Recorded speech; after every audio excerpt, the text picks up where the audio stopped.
शाहिद अंसारी हमारे संवाददाता इस वक्त अहमदाबाद से लाइव साथ में जुड़ रहे हैं। शाहिद, वहां पर तो आप देख ही रहे हैं कि अभी प्रक्रिया चल रही है, मलबे को हटाने का काम भी वहां पर चल रहा है, लेकिन इस बीच बोइंग को लेकर तमाम तरीके के सवाल खड़े हो रहे हैं कि क्या कुछ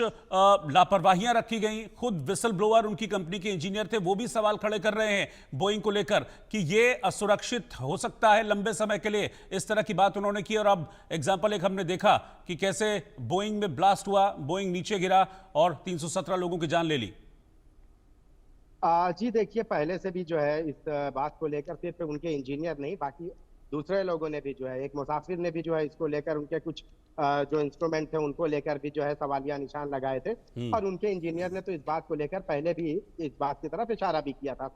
बावजूद इसके इन सारी चीजों को नजरअंदाज किया गया, जिसका नतीजा ये हुआ है कि महज 5 से 7 सेकंड में यह हादसा हुआ है। और इस हादसे के बाद क्या हुआ है, ये सारी दुनिया ने देखा कि इतने लोग मौत के मुंह में कितनी आसानी से समा गए। हैरानी इस बात की है कि उन लोगों को ये तक मौका नहीं मिल सका कि वो अपनी जान बचाकर कहीं भाग सकते। सिर्फ यही नहीं, बल्कि जो लोग वहाँ अभी मैं चूंकि अहमदाबाद सिविल हॉस्पिटल में मौजूद हूँ और यहाँ पे जो है रोहित जो उनके परिजन है, उनका जो है डीएनए टेस्ट के लिए उनको बुलाया गया है, ताकि जो है वो सारे लोग जिनकी आग की वजह से जो है जिनकी शिनाख्त करना मुश्किल हो रहा है, उनके परिजनों का जो है डीएनए लेकर और डीएनए सैंपल लेकर उनका सैंपल मिलाकर उनको उनके हवाले किया जाएगा। अब आपको मैं बता दूं कि अभी चूंकि इतने देर से जो है सारी चीजें चल रही थी और सर्च ऑपरेशन चल रहा था, और इस सर्च ऑपरेशन के दौरान ब्लैक बॉक्स को भी मिलने में काफी दिक्कतों का सामना करना पड़ा। बहरहाल वो चीज भी बरामद कर ली गई है। कॉकपिट के अंदर पायलट और को पायलट इन दोनों के दरमियान होने वाली गुफ्तगू को भी जो है वो भी जो है बरामद कर लिया गया है। अब अहम सवाल ये होता है कि भाई इसकी असल वजह क्या रही है, जिसकी वजह से ये जो जैसे ही टेक ऑफ किया महज कुछ सेकंड के अंदर ही जो है जमीन पे आ गया। अब दूसरा सवाल ये है कि आखिर अगर इस तरह की टेक्निकल कमियां थी, टेक्निकल खामियां थी, और इसके इंजीनियरों ने जो है इसको लेकर जो है पहले ही जब इशारा किया था, कुछ बातें भी कही थी, बावजूद इसके आखिर इसे जो है क्यों लोगों के लिए इस्तेमाल किया गया, क्यों लोगों की जान जोखिम में डालकर इसका इस्तेमाल किया गया। तीसरी अहम चीज यह है कि अब चूंकि कॉकपिट में जो बातचीत हुई है उस दौरान ये बात सामने आई है कि उन्होंने जो है पायलट ने जो है उनकी जो लैंग्वेज है उसमें 3 बार जो है इमरजेंसी की बात कही है। यानी कि अब 3 बार अगर उन्होंने कहा है तो उनके पास महज 5 से 6 सेकंड थे, और इस 5 से 6 सेकंड में उनकी मदद करना ये नामुमकिन था। यही वजह रही है कि हालांकि उन्होंने प्रयास किया कि मदद की जाए, लेकिन इतने कम वक्त में जो है ना ही आईटीसी की तरफ से किसी भी तरह की बात की गई, ना ही उनकी तरफ से किसी भी तरह के कोई सुरक्षा के उनके लिए कदम नहीं उठाए जा सके। तब तक जो है महज 4 से 5 सेकंड में पूरा खेल खत्म हो गया। अब बात आती है कि इतनी सारी चीजें, इतनी सारी समस्याएं के बीच अब अगर ये सारी बातें कही गई थी, उसके बावजूद भी आखिर मुसाफिरों के साथ, उनकी जिंदगी के साथ जो है 317 लोगों की जिंदगी के साथ आखिर खिलवाड़ क्यों किया गया, ये एक अहम विषय है, जिसको लेकर जो है जांच के बाद ही पता चल पाएगा कि आखिर असल सबब क्या रहा है। हालांकि देखिए, कयास ये भी लगाया जा रहा था कि दो इंजन रहते हैं, अगर किसी तरह की तकनीकी खराबी आती है तो एक इंजन जो है उसको संभाल लेता है, लेकिन यहाँ पे जो है वो मौका भी नहीं मिला। दोनों इंजन भी जो है मतलब इस दौरान जो है कुछ भी नहीं कर सके, और उसके बाद जो है उसे जमीन पर जो है किसी भी तरह से हादसे का शिकार होना पड़ा। इसके साथ साथ रोहित ये भी रहा है कि वहां पे जो लोग रहे, जो हॉस्टल में जो डॉक्टर लोग रहते हैं, उन्होंने भी एक बात बताई है कि जब ये आवाज हुई है तो उस दौरान जो है कुछ लोगों को जो है ऐसा आभास हुआ कि कुछ तो गलत हो रहा है या कुछ तो ऐसा हो रहा है, लेकिन जो वक्त जो था वो वक्त बहुत कम था। महज उनके पास भी जो है 6 से 7 सेकंड का वक्त रहा होगा, और यही वजह है कि वो लोग भी जो है वहां से कैंटीन से भागने में जो है नाकाम रहे, और वो भी जो है मौत के मुंह में चले गए। हालांकि उनमें से कई लोग जिंदा हैं जो जिंदगी और मौत के बीच जूझ रहे हैं। इन सारे हादसे, इन सारे मामलों के बाद भी जो है अगर हम देखेंगे तो सवाल अभी भी बरकरार है कि आखिर इतना सब कुछ होने के बाद अगर बोइंग पर सवाल इतने सारे उठ रहे थे तो उसके बावजूद भी इसे इस्तेमाल में क्यों लाया जा रहा था, क्यों? अगर हो सकता है कि अगर जिन सवालात को लेकर उसके इंजीनियर इन सवालों को लेकर जो है जिस तरह से उन्होंने कहा था, आगाह किया था, इसका मतलब है या तो दो चीज होनी चाहिए थी, या तो इसे इस्तेमाल में नहीं लाना चाहिए था, या इंजीनियरों ने जिस बात की तरफ इशारा किया था उसको जो है सही कराया जाता। लेकिन यहाँ दो के दोनों में कोई भी चीज नहीं की गई, तो इसको हम सीधे सीधे कह सकते हैं कि जनता के साथ जो है लापरवाही करना या उनकी जान की कोई कीमत नहीं है, ये बातें कही गई। अब इन सारी चीजों के बाद अब देखने वाली बात ये होगी कि किस तरह से जो है अब जांच जब होती है और जांच के बाद जो है रिपोर्ट जो आती है, उस रिपोर्ट के बाद ही ये सवाल और ये निर्णय पे, ये नतीजे पर पहुंचा जा सकता है कि आखिर असल वजह क्या रही है जिसकी वजह से महज टेक ऑफ के चंद सेकंड में ही जो है ये ये विमान जो है जमीन पर आ गया और 317 लोगों को निगल गया। जी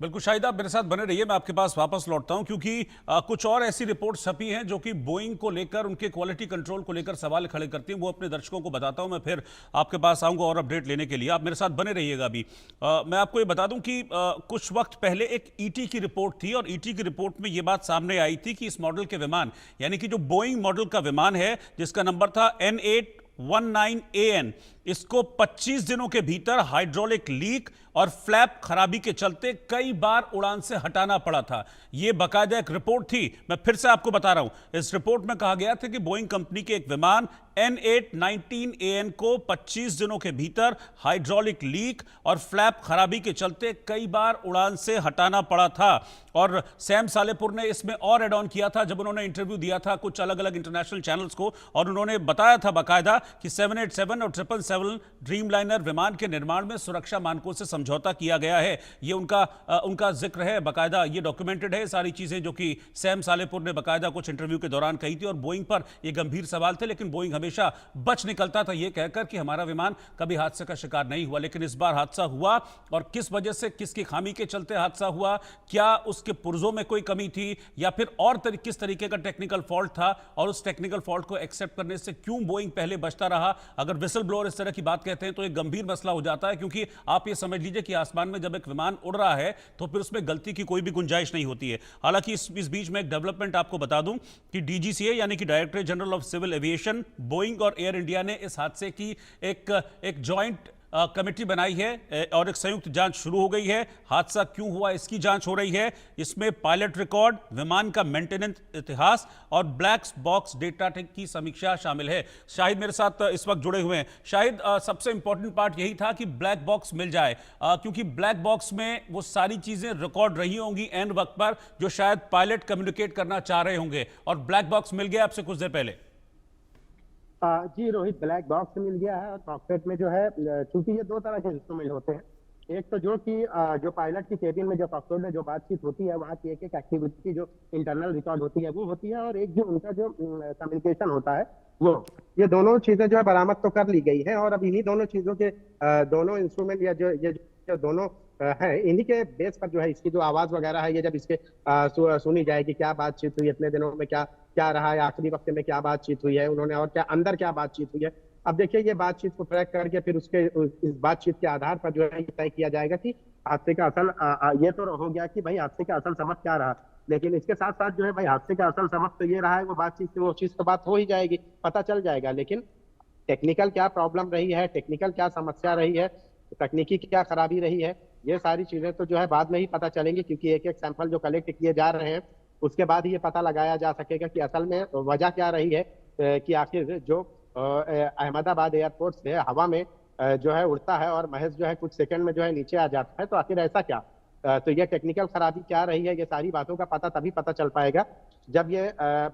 जो ब्लैक बॉक्स है इसमें बातचीत सुनी जाएगी, और उसके बाद फॉरेंसिक की टीम जो है यहाँ से जो सैंपल कलेक्ट किया है उन्होंने, और ये जो इंजन वगैरह ये सारी चीजें, इसके पार्ट्स वगैरह जो कलेक्ट किए गए हैं, इसके बाद जो है जांच होगी, और जांच के बाद ही देखिए रोहित किसी खास नतीजे पर पहुंचा जा सकता है। लेकिन प्राथमिक जानकारी में जो बातें सामने आई है, तो उससे ये बात पता चली है कि जैसे ही जब ये टेक ऑफ के लिए ये विमान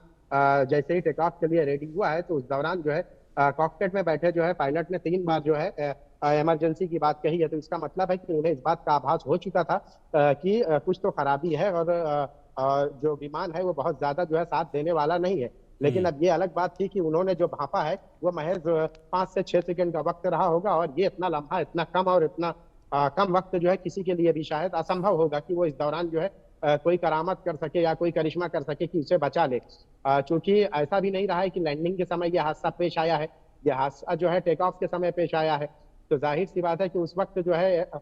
विमान जो है उड़ान भरने के उस पर रहता है। तो ऐसे लम्हों में जो है उनके पास जो मौके हैं वो भी मौके भी नहीं थे कि वो उसमें जो है कुछ मदद उनकी की जा सकती है, या वो किसी को जो है मदद के लिए तलब कर सकते थे, या वो मुसाफिरों को कुछ बता सकते थे। अगर हो सकता है कि शायद उनके पास वक्त होता तो फिर उस तरीके से लैंडिंग भी हो सकती थी, लेकिन चूंकि वो सब उन्हें मौके ही नहीं मिल सके और महज इतने कम समय में ये सारी चीजें हुई है, तो ऐसे समय में हम कुछ भी नहीं कह सकते। अब जब चूंकि जांच होगी और जांच के बाद ही ये पता चल पाएगा कि असल सबब क्या रहा है, आपने जिस तरह से जिक्र किया है, बोइंग पर सवाल जो खड़े किए गए हैं, उसके इंजीनियर के जरिए जो सवाल खड़े किए गए हैं, अब ये सारी चीजें इस जांच का हिस्सा है और इस जांच के बाद ही पता चल सकेगा कि असल सबब क्या रहा है। जी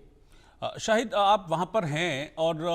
कई टीमें वहां पर पहुंच रही हैं, रेस्क्यू फोर्सेस तो है ही वहां पर। आई एम श्योर कि कुछ एक्सपर्ट्स भी वहां पर आए होंगे इस हादसे को लेकर। क्या कैसे सारी चीज हुआ, उन एक्सपर्ट्स ने अभी तक अपना कोई व्यू पॉइंट शेयर किया है इस हादसे को लेकर? ऑन रिकॉर्ड की मैं बात नहीं कर रहा, ऑफ रिकॉर्ड कुछ बोले?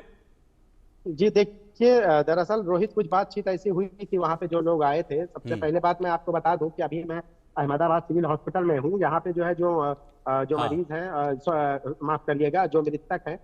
उनके जो रिश्तेदार हैं और उनके जो है डीएनए के सैंपल वगैरह लिए जा रहे हैं। और यहाँ जहाँ पे ये हादसा पेश आया है कुछ ही दूर के फासले पर है। उस दौरान जो है कई लोग आए, कई सारे लोग आए, बातचीत भी हुई है। और बातचीत में देखिए कोई भी जो है इस पर कुछ भी कहने से कतरा रहा है। हालांकि कुछ लोगों की बातचीत ऐसी भी रही है कि जांच चल रही है, जांच के बाद पता चलेगा, पहले मलबा साफ हो जाए, उसके बाद मौत का आंकड़ा आ जाए, फिर उसके बाद ही बता पाएंगे। लेकिन सही बात मैं आपको बताऊं कि यहाँ पे जो लोग भी आए, किसी ने भी जो है इस तरह से कोई टेक्निकल बात या क्यों ये हादसे का शिकार हुआ, इस बारे में किसी ने जो है, मतलब एक तरह से हम ये कहेंगे या तो दरकिनार करना या तो खामोशी अख्तियार करने जैसी बात थी। हमने कई लोगों से बातचीत करनी चाहिए लेकिन किसी ने कोई जवाब नहीं दिया। हाँ, कुछ लोगों से ये बात पता चली है, जो एयरलाइंस कंपनी है उनके मुलाजमीन से, उनके कर्मचारियों से या उनके इंजीनियर से हमारी जो इंटरनल बातचीत हुई, ऑफ द रिकॉर्ड उन्होंने बताया है कि इस एयरपोर्ट के आसपास जो है, जैसा कि मैंने पहले बताया था कि इस एयरपोर्ट के आसपास जो है आर्मी कैंप है और वहाँ पे कई सारे पेड़ है, पेड़ों की तादाद बहुत ज्यादा है और वहाँ पे परिंदों की भी तादाद बहुत ज्यादा है। और अक्सर के जो है ये सुनाई दिया है कि अहमदाबाद एयरपोर्ट से जो है परिंदों की वजह से जो है फ्लाइट को जो है डाइवर्ट करना पड़ा, या कुछ खराबी आई, इमरजेंसी लैंडिंग कर दी गई। हाँ, वो अलग बात थी, रोहित की इतना बड़ा हादसा पेश नहीं आया कभी। लेकिन उनका ये कहना है कि ये परिंदों की वजह से भी ये हो सकता है। लेकिन अहम सवाल ये है, देखिए कि चलिए ठीक है, परिंदे बहुत ज्यादा हैं या परिंदों की वजह से जो है इंजन में, देखिए उस वक्त जो है अगर इंजन में खराबी आती तो क्या दोनों इंजन में एक साथ खराबी आ जाएगी, ये एक अहम सवाल उठता है। और दूसरी जो टेक्निकल जो खामियां अगर हैं, उन खामियों को अगर मद्देनजर रखते हुए बात की जाए, तो ये सारी चीजें तभी खुलकर सामने आएंगी जब जो है इसकी जांच मुकम्मल होगी। हालांकि अब तक जो है ठीक है। अभी भी, जो मैं उस लोकेशन की बात करें, यहाँ पे अभी भी जो है वो सारे सैंपल, सारी चीजें कलेक्ट की जा रही हैं। जी ठीक है, शायद मैं आपके पास लौटता हूं। वो ब्रेकिंग न्यूज इस वक्त मैं आपको बता दूं, जैसा कि आपने भी बताया कि विमान हादसे से जुड़ी इस वक्त की ब्रेकिंग न्यूज ये है कि विमान का ब्लैक बॉक्स मिल गया है। ये बड़ी खबर इस वक्त की, 2 में से 1 ब्लैक बॉक्स मिल गया है, ये खबर अभी मिल रही है। कॉकपिट वॉइस रिकॉर्डर भी बरामद कर लिया गया है। इस वक्त की ब्रेकिंग न्यूज, बड़ी खबर, कॉकपिट वॉइस रिकॉर्डर और ब्लैक बॉक्स दोनों बरामद कर लिए गए हैं और इन दोनों का मिलना बहुत इंपॉर्टेंट है। हालांकि मैं आपको यह भी एक चीज बता दूं कि इन दोनों के मिलने से फौरन सारी चीजें मिल जाएंगी, ऐसा भी नहीं है। क्योंकि आप ये समझ लीजिए कि जो मैसेजेस अंदर होते हैं इस वॉइस रिकॉर्डर के अंदर या फिर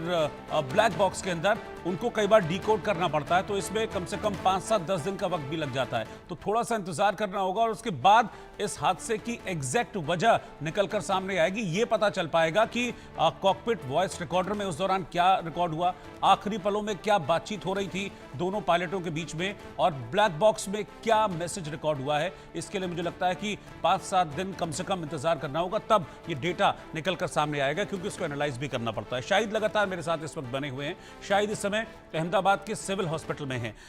शाहिद, डीएनए सैंपलिंग यहां हो रही है या बीजे मेडिकल कॉलेज में हो रही है, दोनों जगह कराई जा रही है? नहीं नहीं रोहित, दरअसल जो है सैंपल कलेक्शन का काम जो है यहाँ हो रहा है और हाँ। उसके बाद जो है ये फॉरेंसिक जो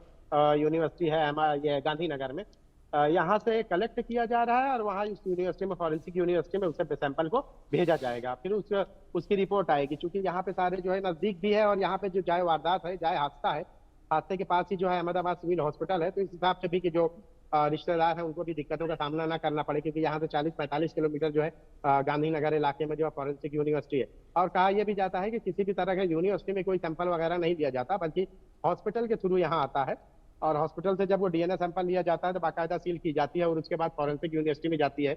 और फॉरेंसिक यूनिवर्सिटी से जो है जो रिपोर्ट आती है वो भी उसी हॉस्पिटल को आती है। हॉस्पिटल, चूंकि ये केस है तो उसमें अगर पुलिस केस होता है तो पूरी रिपोर्ट पुलिस को दी जाती है। अब इस तरह के केसेस हैं तो इसमें मैच करने के लिए जो है यहाँ दिया जाएगा। फिर जो फैमिली और जो मृतक हैं उनके डीएनए जो है रिपोर्ट जो है मैच कराई जाएगी। फिर जिसके जो परिजन रहेंगे उनको शव जो है उनके अंतिम संस्कार के लिए उनके हवाले किए जाएंगे। अब चूंकि हालात ही ऐसे थे और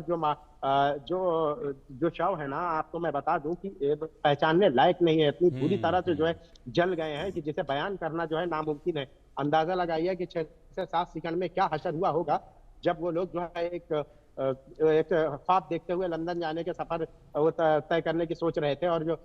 उनका ये लंदन का जो सफर है उनका जो है जिंदगी का आखिरी सफर हो गया। अब चूंकि कुछ ऐसा ही हाल जो वहाँ के डॉक्टर जो थे नीचे कैंटीन में बैठे थे, खाने में बैठे थे, और वहां पे भी जो है कुछ उतना ही मोहलत 5 से 7 सेकंड में सब कुछ हो गया। तो अब ये सारे लोग जो है, अभी पहले अगर कुछ होता, चूंकि शिनाख्त जो है उनकी हो नहीं सकती, तो अब शिनाख्त ना हो तो उसके लिए रोहित जो है डीएनए सैंपल ही एकमात्र जरिया है जिसके जरिए ये सारी चीजें की जा रही है। और अभी जब मैं यहाँ जिस हॉस्पिटल में हूँ, यहाँ पे जो है जो रिश्तेदार हैं वो सब लोग बैठे हुए हैं, उनके सैंपल का कलेक्शन, ब्लड कलेक्शन, ये सारी चीजें की जा रही है। जी ठीक है, ठीक है, बहुत बहुत शुक्रिया शाहिद आपका इस जानकारी के लिए।